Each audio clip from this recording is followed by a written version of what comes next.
जय माता दी। मैं Neetu Mishra, vastu consultant of woman business, vastu interior भी देखती हूँ और मोटिवेशनल भी हूँ।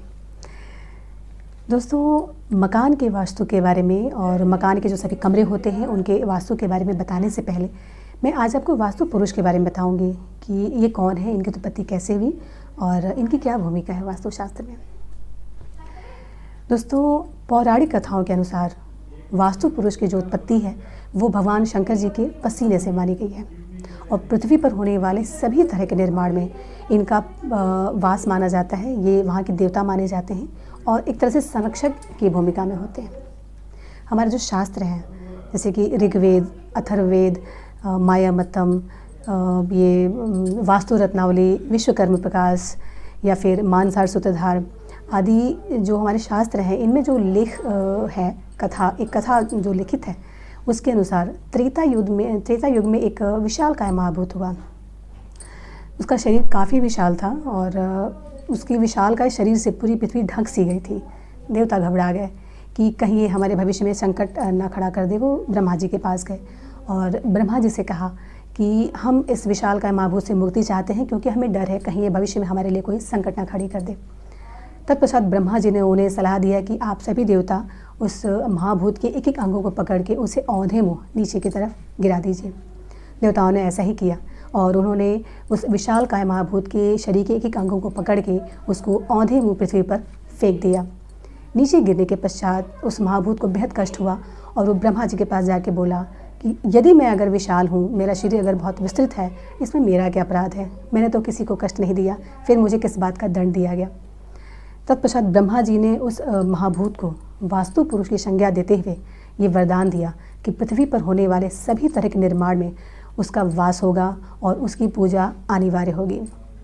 किसी भी निर्माण स्थल में अगर उसकी पूजा नहीं की गई तो निर्माण जो होगा वो अशुभ होगा, सफल नहीं होगा और वहाँ पे रहने वाले जो प्राणी होंगे उन्हें कभी भी वो जो स्थल है वो सुख नहीं दे पाएगा।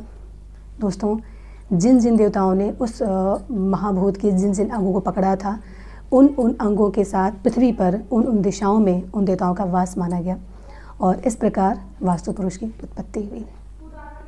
पृथ्वी पर गिरने के बाद जो वास्तु पुरुष की जो शारीरिक स्थिति थी वो इस प्रकार थी कि दक्षिण और पश्चिम में उनके दोनों पांव थे। आग्नेय कोण में उनकी दाईं कोहनी थी, बाईं जो कोहनी थी वो वायव्य कोण में थी। उनका उदर और मुख भूमि की तरफ था और जो उनका पीठ था वो आकाश की तरफ था और जो सबसे महत्वपूर्ण स्थान जो सिर था वो पूर्वोत्तर में था। इस प्रकार दोस्तों, जो भी नियम बनाए गए वास्तु के वो एक मानव शरीर को ध्यान में रखते हुए वास्तु पुरुष के मर्म स्थानों को ध्यान में रखते हुए बनाए गए। और जब भी संवेदनशील और मर्म स्थान के विरुद्ध कोई कार्य मकान में किया जाता है तो वो हमें कई तरह से हानि पहुंचाते हैं। ईशान कोण को बहुत महत्वपूर्ण स्थान दिया जाता है वास्तु में। उसका जो कारण है वो यही है कि ईशान कोण में वास्तु पुरुष का सिर माना जाता है और वहाँ पे पांचों ज्ञानेंद्रियाँ भी होती हैं जिन्हें हम प्राण द्वार भी कहते हैं और जो हमारे अस्तित्व के लिए बेहद अहम भूमिका निभाती हैं। दोस्तों, इस प्रकार वास्तु पुरुष की बेहद अहम भूमिका वास्तु शास्त्र में मानी जाती है। किसी भी तरह के धार्मिक कर्मकांड, पूजा, यज्ञ या हवन, हर धार्मिक कर्मकांडों में वास्तु पुरुष की पूजा अवश्य की जाती है। ख़ास तौर पे जब हम कोई मकान बनाने के लिए भूमि खरीदते हैं तो नींव की पूजा, गृह प्रवेश की पूजा या कोई नया अगर हम व्यवसाय शुरू करते हैं उस समय या हम अपने मुख्य द्वार पे कुछ खास व्यवस्था करते हैं उस समय कुछ खास अवसरों पे वास्तु जो पुरुष हैं उनकी पूजा बेहद आवश्यक होती है। दोस्तों, आज मैंने आपको वास्तु पुरुष के बारे में बताया। आने वाले वीडियो में मैं आपको एक नए विषय पर कुछ ज्ञानवर्धक बातें बताऊंगी। अगर आपको मेरा वीडियो पसंद आया तो प्लीज़ आप चैनल को लाइक करें, सब्सक्राइब करें और बेल आइकॉन को प्रेस करें ताकि आपको मेरे जो नोटिफिकेशन है वो मिलते रहें। अगर कोई समस्या वास्तु से संबंधित आपके घर में है और आप परेशान हैं कि हम तोड़फोड़ नहीं करना चाहते हैं और हमें उसका हल भी चाहिए तो दोस्तों, रेमेडीज़ हर प्रॉब्लम की है, घबराने की कोई ज़रूरत नहीं है। आप हमें मेल कर सकते हैं और निःसंदेह आपको समाधान अवश्य मिलेगा। आज के लिए बस इतना ही। आने वाली वीडियो में मैं एक नए विषय के साथ आपके सामने फिर हाजिर होंगी।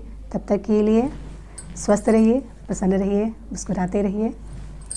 जय माता दी।